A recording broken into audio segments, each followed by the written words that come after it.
কামিয়াবির পিছনে দৌড়ে বেড়ায়, কিন্তু কামিয়াব কাকে বলে এরা কেউ জানলো না।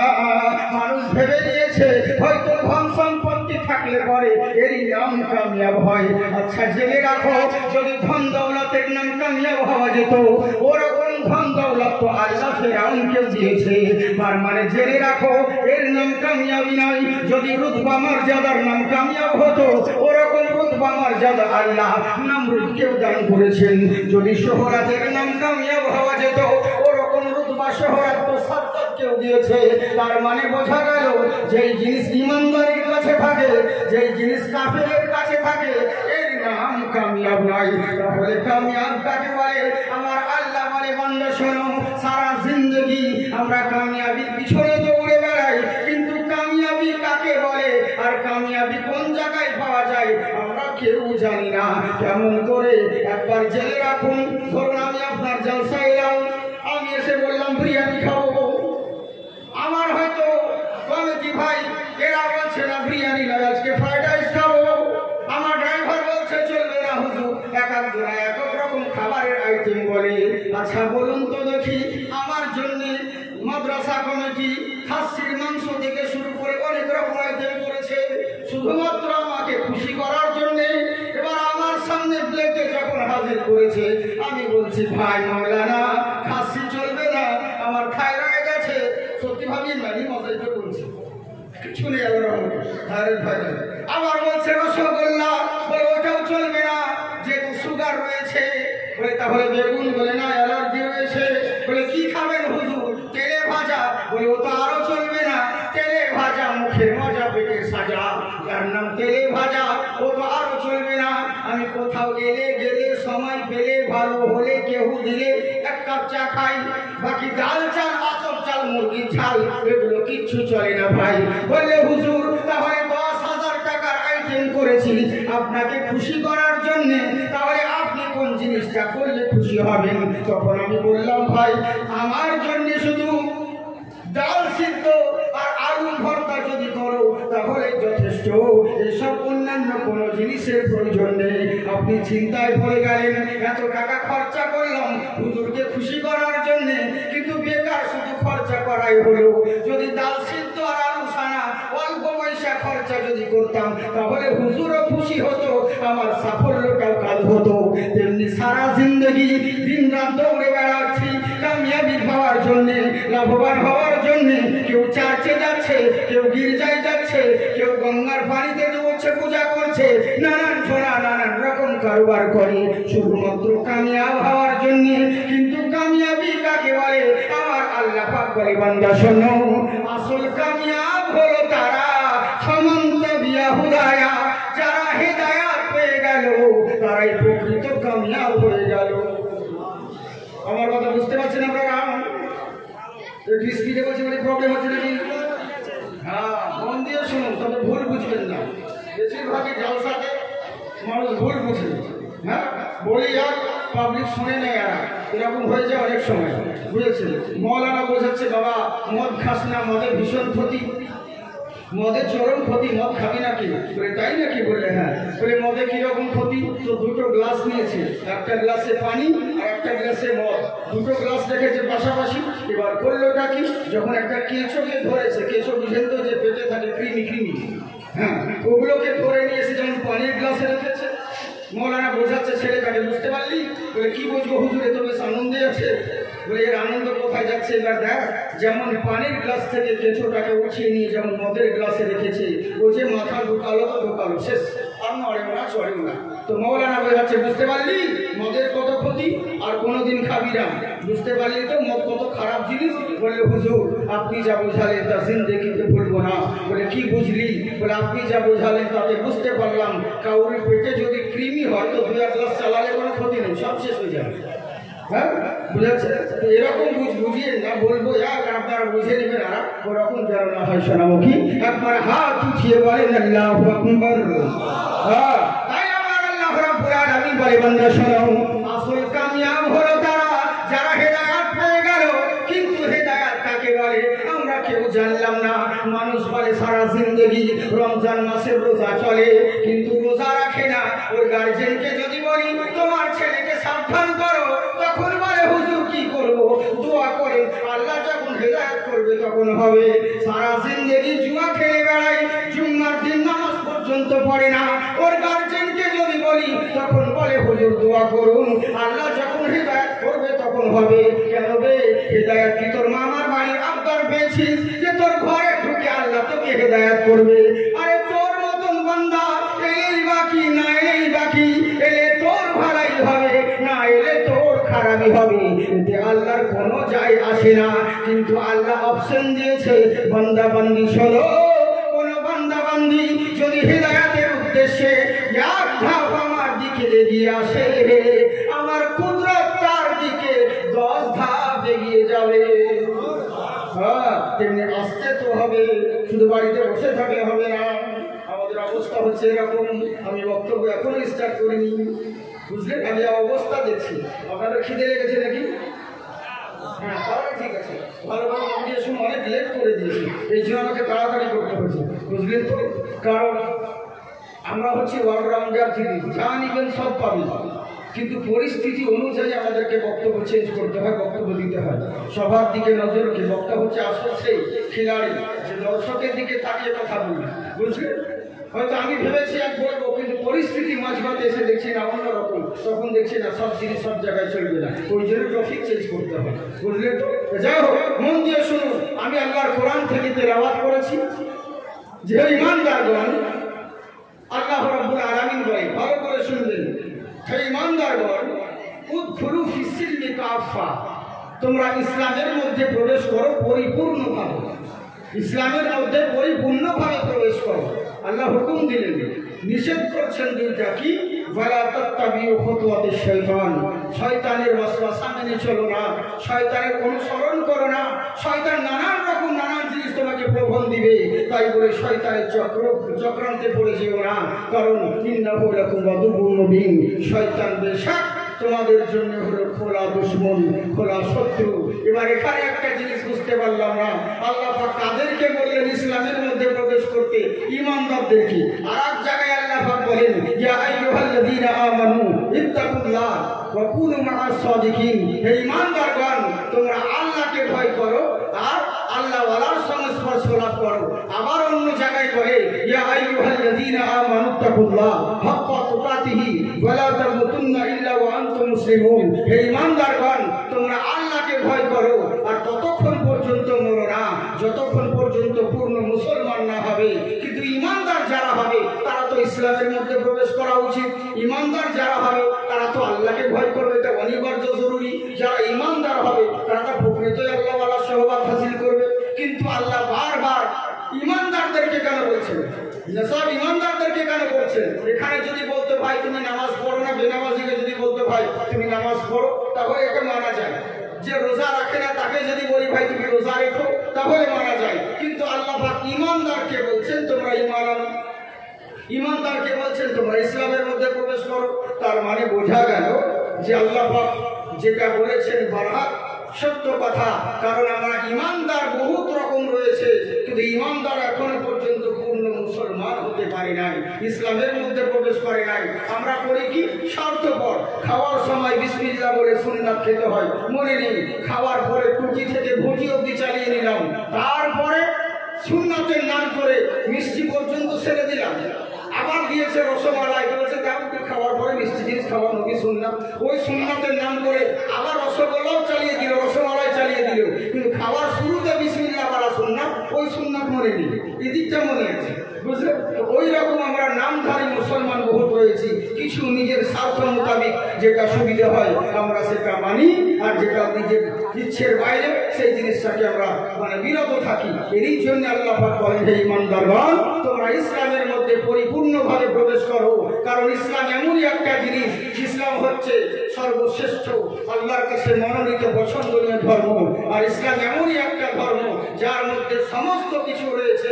ইসলাম হচ্ছে একটা জীবন বিধান, জীবন বিজ্ঞান। আচ্ছা বলুন তো দেখি, আমাদের ধর্মের নাম কি? ইসলাম। কিন্তু এই ইসলামকে নিয়ে বহুজন বহু রকম কথা বলে। কেউ বলছে ইসলাম মানে হচ্ছে দাঙ্গা ফাসাদের ধর্ম, কেউ বলছে ইসলাম মানে হচ্ছে মানুষ মানুষের সঙ্গে লড়াই করে, ইসলাম হচ্ছে উগ্রবাদী কট্টরপন্থী ধর্ম। এটা ভুল কথা। আসলে ইসলাম হচ্ছে সিল লাম মিম, সিলগুন থেকে এসছে। সিল লাম মিম, সিল মানে হচ্ছে শান্তি, আমাদের ধর্ম ইসলাম মানে হচ্ছে শান্তি। তারপরে চিন্তা করুন, আমাদের মুসলমানদের মধ্যে সবচাইতে দামি জিনিস কি আমাদের কাছে আছে বলুন তো? ইমান। ইমান সব থেকে দামি জিনিস, মূল্যবান জিনিস, কিন্তু আমান থেকে ইমান এসছে। আর আমার মানে হচ্ছে সুকুন, শান্তিদায়ক জিনিস। তো আমাদের ধর্মের নামও হলো শান্তি, আমাদের কাছে যে হাতিয়ার ইমান রয়েছে সেটাও হলো শান্তি। আচ্ছা দেখুন, পৃথিবীর বুকে মুসলমানদের সব থেকে সুন্দর মানে মেন জায়গা, আদর্শবান জায়গা কোন জায়গা বলুন তো? Mecca Medina, কাবাতুল্লাহ। হ্যাঁ, সেখানায় কাবা। অথচ ওই কাবার জন্য আল্লাহ কি বলেন, মান দাখালাহু কানা আমিনা। যারা কাবা ঘরের মধ্যে প্রবেশ করলো জেনে রাখো তারা শান্তির ছায়া তলে প্রবেশ করলো। সুবহানাল্লাহ। হ্যাঁ, আমাদের যে পবিত্রতম জায়গা সেটাও হলো শান্তি। এবং আমার নবী মুস্তাফা পৃথিবীর বুকে আগমন হয়েছেন। আমার নবীর নাম হচ্ছে রহমাতুল লিল আলামিন। আমার নবীর উপাধি হচ্ছে রহমাতুল লিল আলামিন, মানে ইনি হচ্ছেন অতি দয়ার সাগর। চিন্তা করে দেখুন, যেই ধর্মের নাম সুন্দর, শান্তি, যেই ধর্মের মধ্যে ইমান আমাদের শান্তি, যেই ধর্মের কমান্ডার নবী মুস্তাফা তিনি হচ্ছেন শান্তির প্রতীক, অথচ আমাদের ধর্মের ব্যাপারে নানান জনা নানান রকম কথা বলে।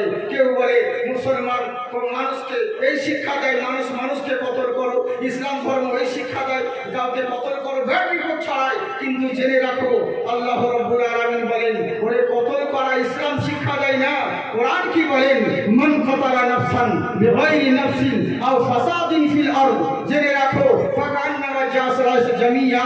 কি মনে করেছো যে হয়তো কোনো মানুষকে বিনা কারণে যদি কোনো মানুষ একটা অপর মানুষকে কতল করে, তো জেনে রাখো সে পুরো ইনসানিয়াতের কতল করে দিল, পুরো জগতের কতল করলো। শুধু তাই নয়, আর যদি মনে করো কেউ কোনো মানুষকে বাঁচিয়ে দিল, তো শুধু একজনকে বাঁচালো না, পুরো ইনসানিয়াতটাকে বাঁচিয়ে দিল। কিন্তু অথচ আমাদের ব্যাপারে উল্টো পাল্টা যা ইচ্ছে তাই বলে বেড়ায়। কিন্তু এই যে সুশ্রুতি এখন উঠেছে, এটা কি এখন নতুন? না, বহু পূর্বে থেকে এটা ছিল, আছে, চিরদিন থাকবে। সবাই ইসলামের পিছনে লেগেছিল, আছে এবং চিরদিনই থাকবে। আসলে কি জানেন তো, কিছু কিছু মানুষ আমাদের বোঝা বাংলায় বলে দোষ করে বেহুদা আর মার খায় পুষ্টি শুদ্ধা। বুঝলেন? ওই একজনের কারণে পুরো জাতির বদনাম হয়।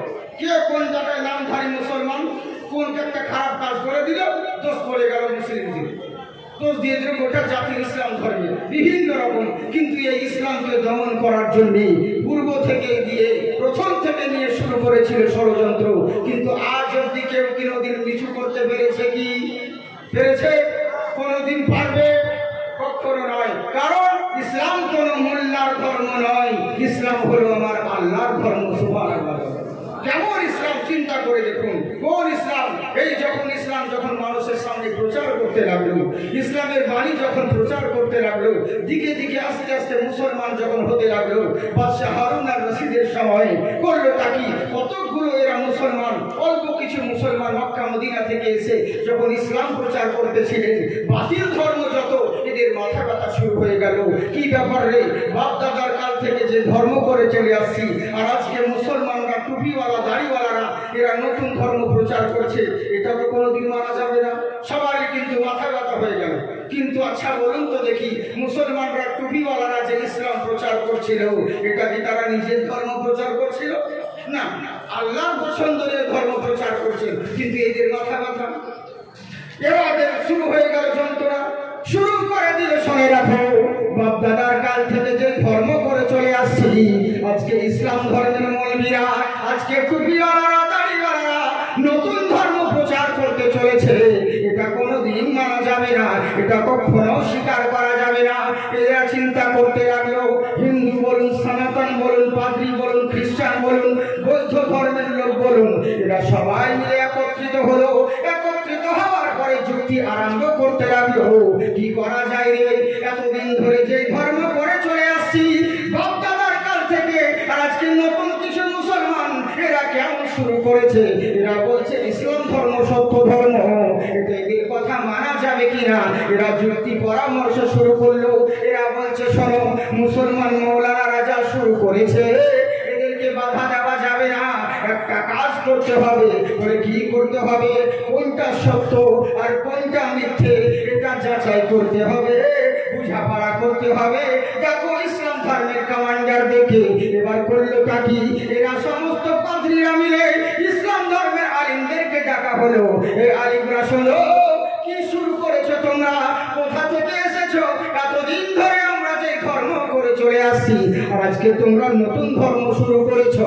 তোমাদের কাছে কথা আমরা মানবো না। আলিমরা তখন বলতে লাগলো, এই পাদ্রীরা তোমরা শোনো, তোমরা যে মনে করছো আমরা নতুন ধর্ম প্রচার করছি, এটা নতুন ধর্ম নয়। বলে কিসের জন্য মানবো না? এটা তোমাদের হলো নতুন ধর্ম, আমাদের সনাতন ধর্ম হলো পুরাতন ধর্ম। এটা ভুল ধারণা, জেনে রাখো ইসলাম ধর্ম শুরুতেও ছিল, আছে, কিয়ামত অবধি থাকবে। ইসলাম কখনো নতুন ধর্ম নয়। বলে কেমন করে? শুনে রাখো, ইসলাম আমাদের স্রষ্টার মনোনীত পছন্দের ধর্ম হলো ইসলাম। আমরা ইসলাম কোনো নতুন ধর্ম প্রচার করি না। এরা তখন বলছে, ঠিক আছে, তোমরা যখন বলছো তোমাদের ধর্ম সত্য, তোমাদের কাছে কি প্রমাণ আছে? বলে আমাদের কাছে প্রমাণ রয়েছে। বলে কি প্রমাণ? বলে আমাদের কাছে আছে পাক কোরআন। তখন পাদ্রীরা বলছে, ওই কোরআনের কথা মানবো না। কোরআনকে অস্বীকার করে দিল। কোরআনটা প্রমাণ দেখাচ্ছ, আজ যদি কোরআনটাকে পুড়িয়ে দিই, আজ যদি কোরআনটাকে নদীতে ফেলে দিই, তোমরা কি দেখাবে বলো? তখন আলেমরা বলছে, শোনো, পৃথিবীর বুকে সারা জাহান যদি পুড়ে ছাই হয়ে যায়, আল্লাহর কালাম কখনো কোনো দিন ফুটবে না। সুবহানাল্লাহ বলেন। হ্যাঁ, এই লেগে তো বলে, যদি আগুন লেগে ধ্বংস হয় পৃথিবীর সব বইয়ের দোকান, তবু বিশ্ব থেকে হারাবে না পবিত্র কোরআন। কেমন করে কোরআন হারাবে? যে রাখো, এরা পাদ্রীরা বলছে, ও তো তোমাদের ধর্মের কিতাব, ওই কোরআনের কথা আমরা বিশ্বাস করব না, কোরআনের কথা আমরা মানব না। বলে ঠিক আছে, কোরআন মানতে হবে না, তোমাদের ধর্মগ্রন্থ খুলে দেখো। পৃথিবীর বুকে যত ধর্মগ্রন্থ রয়েছে, প্রত্যেকটা ধর্মগ্রন্থে আমার ইসলামের কথা বলা হয়েছে। কেমন করে? আজকে তোমরা আজানের বিরোধিতা করো, মসজিদে আজান দিতে দেব না, আজান দিলে মাথা ব্যথা শুরু হয়ে যায়, আজান দিলে তোমাদের কিন্তু উস্কানি শুরু হয়ে যায়, আজান দিলে তোমাদের কলজে আঘাত লাগে। বলে মাইক বন্ধ করে দিব। কোন জায়গায় মাইকে খুলে ফেলে দিচ্ছ, কিন্তু একবার ভেবে দেখেছো তোমাদের ধর্মগ্রন্থ, গীতা বলো, রামায়ণ বলো, বাইবেল বলো, তোমাদের ধর্মগ্রন্থে আমার ইসলামের কথা বলা হয়েছে, আমার আজানের কথা বলা হয়েছে। ওম অন্তিম মহারিষি উচ্চারণ পধারিত পূর্বেষ্টমী, ওম নমস্তস্যৈ নমস্তস্যৈ বিদ্যাশ্বরী মহালক্ষ্মী পূর্ণিদায়হা।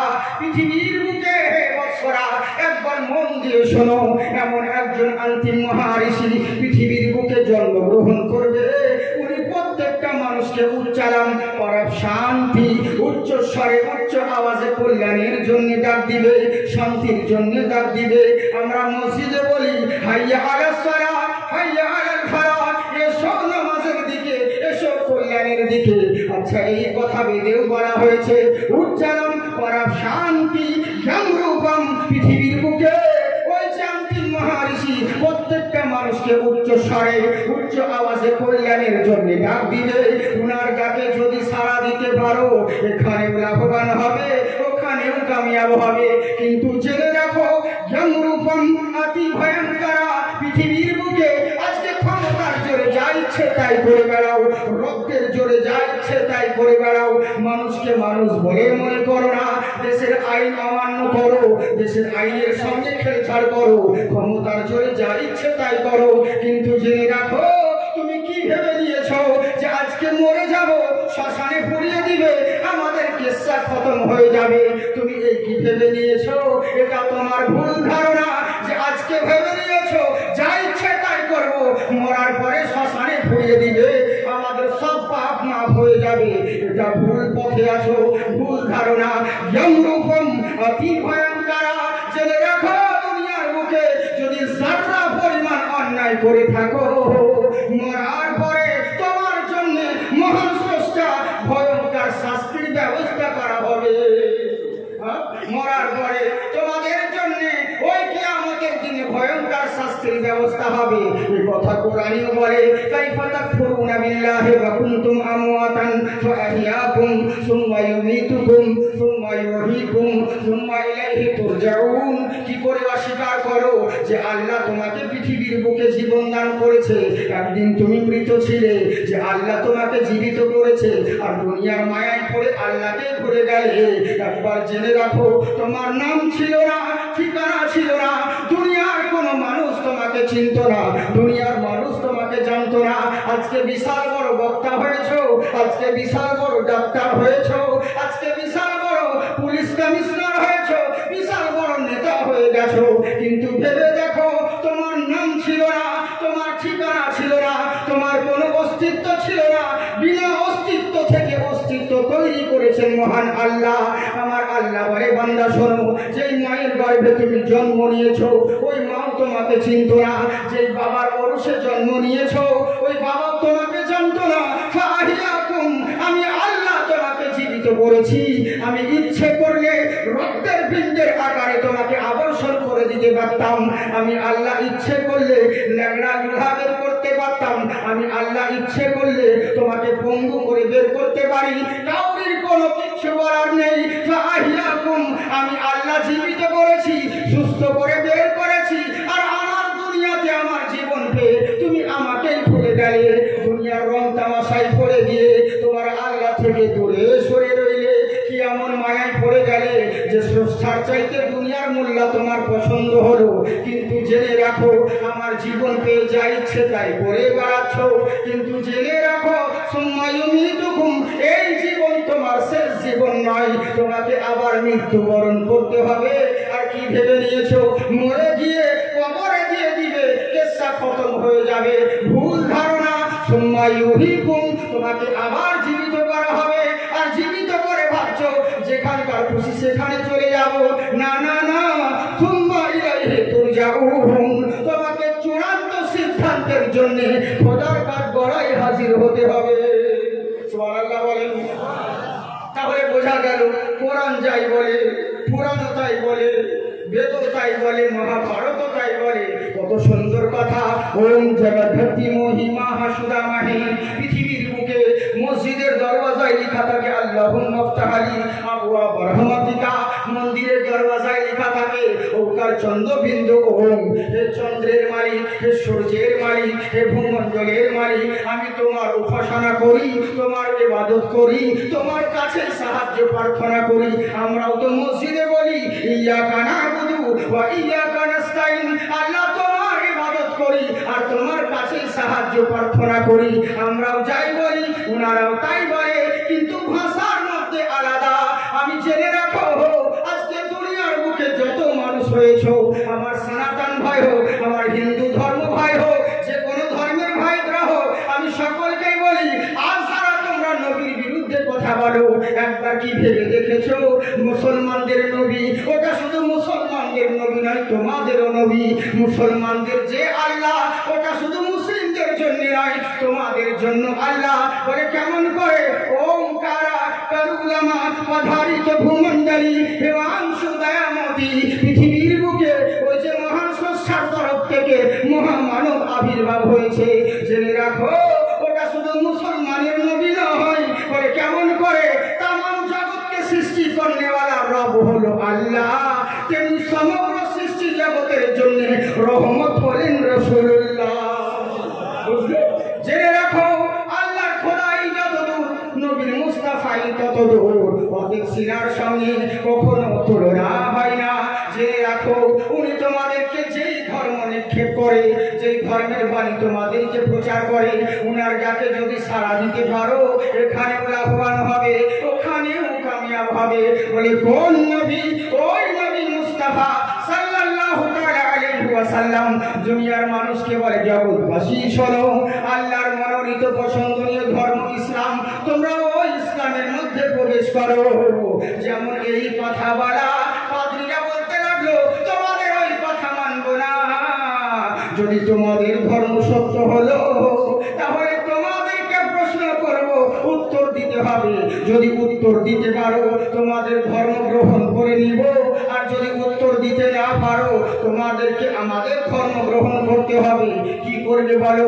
তখন আলেমরা বলো, করো প্রশ্ন, কি প্রশ্ন করার আছে করে ফেলো। তখন পাদ্রীরা বলছে এখন করবো না। বলে কেন করবে না? বলে এখন তো কয়েকজন লোক আছি, আমরা প্রশ্ন উত্তর করলে আমরাই জানবো, দুনিয়ার মানুষ কেউ জানতে পারবে না, তোমাদের চালাকিগুলো কেউ ধরতে পারবে না। অতএব এই মৌলানাগুলো শোনো, তোমাদেরকে সবার সামনে মিটিং করা হবে, মুনাজারা করা হবে, বাহাস করা হবে। সেই দিন লোকের সামনে তোমাদেরকে প্রশ্ন করব, উত্তর দিতে হবে। যদি উত্তর দিতে পারো তোমাদের ধর্ম আমরা সবাই গ্রহণ করে নিব, আর যদি উত্তর দিতে না পারো তাহলে তোমাদেরকে আমাদের ধর্ম গ্রহণ করতে হবে। তোমরা রাজি কিনা বলো?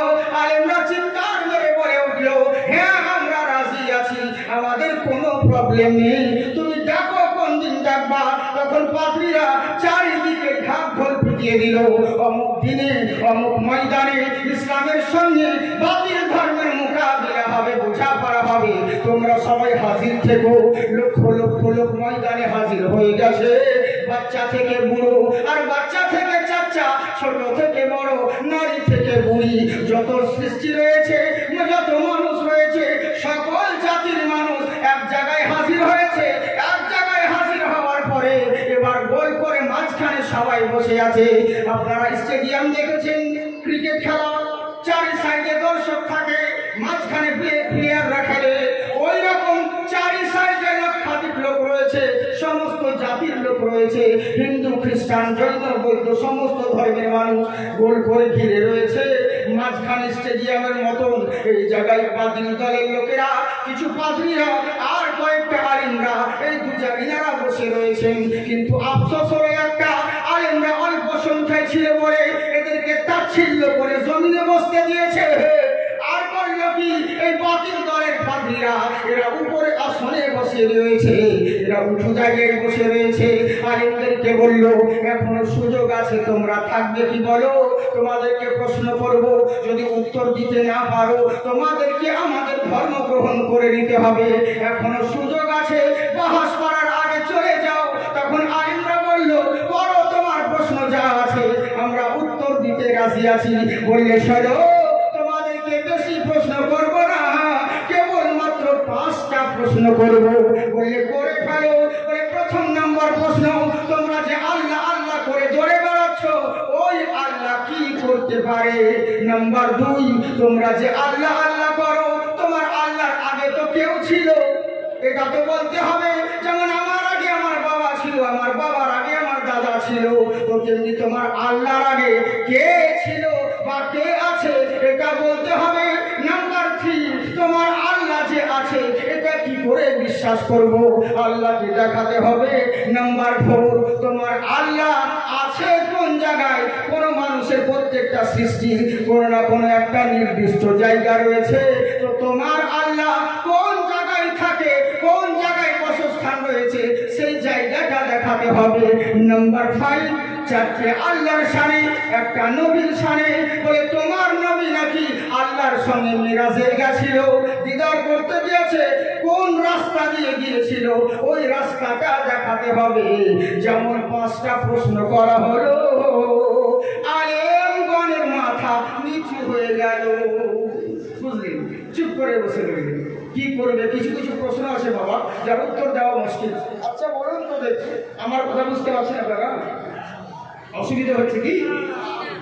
হ্যাঁ হ্যাঁ হ্যাঁ, মানে একটু স্পিডে, মানে ব্যাপারটা কি জানে তো, আমি বেশিক্ষণ বক্তব্য রাখি না। হয়তো খুব জোর হলে 1 থেকে 1.5, কিংবা ফোনে 2 খুব জোর হলে বলে, বেশিক্ষণ বলি না, তাতে অনেক লোকের পছন্দ হয় না। কেউ কেউ বলে কোনো বক্তা তো 2.5 ঘন্টা বলে, কোনো বক্তা তো 3 ঘন্টা বলে, তবে লোকের 3 ঘন্টা বা 1 ঘন্টা মেপে যায়, ওর থেকে বেশি হবে, বুঝলেন? কারণ শুরু করে আমি সালাম দিয়ে বক্তব্য স্টার্ট করি, আর স্পিডে যেটা ও 10 মিনিটে বলবে সেটা আমি 10 সেকেন্ডে বলবো। এই হচ্ছে ব্যাপার, বুঝলে তো? শুধু টাইমিং দেখলে হয় না, তাই গল্প বলে মামার দাদুর কাহিনী বলে শেষ করে দিচ্ছি 3 ঘন্টা 4 ঘন্টা ধরে, সেটা নয়। সময়ের খুব দাম, সময় হচ্ছে মূল্যবান জিনিস, বুঝেছেন তো? এই জন্যে সময়ের দিকে লক্ষ্য রাখতে হয়, কারণ বহুত মানুষ রয়েছে, সকলের কাজ রয়েছে, বেশিক্ষণ জালসা করাও ভালো নয়, শোনাও ভালো নয়। এই রাত্রেবেলায় জালসা শুনবে, ফজরের নামাজের সময় না বাস, আর অর্ধেক রাত্রিতে জালসা শুনলে পরে মানুষ ভুল বুঝে বেশি, হ্যাঁ, আপনারা শুনেছেন আমার ইন্টারনেটে হয়তো বলেছিলাম যে জলসা করতে করতে বক্তা বলেছে রাত 12টার সময় বক্তাকে উঠিয়েছে স্টেজে উঠে বলেছে পাগড়ি পরে নামাজ পড়লে পরে জামাতের থেকে 70 গুণ নেকি বেশি পাবে। এই জলসা শুনে বাড়ি চলে গেছে, ঘুমিয়ে গেছে, ফজরের আজান শুনতে পাইনি। যখন ঘুম থেকে উঠে দেখছে জামাতের টাইম হয়ে গেছে, দৌড়িয়ে মসজিদ গিয়ে দেখছে জামাত আরম্ভ হয়ে গেছে। কি মাথায় হাত দিয়ে চিন্তা করছে যে আমি তো পাগড়ি আনিনি, তো কি করবো? যদি পাগড়ি আনতে যায় তাহলে জামাত পাবো না, আর যদি জামাত ধরতে যায় তাহলে পাগড়ি পরে যে 70 গুণ নেকি বেশি ওটা পাবো না। কি করবো? এই চিন্তা করতে করতে জামাত শেষ।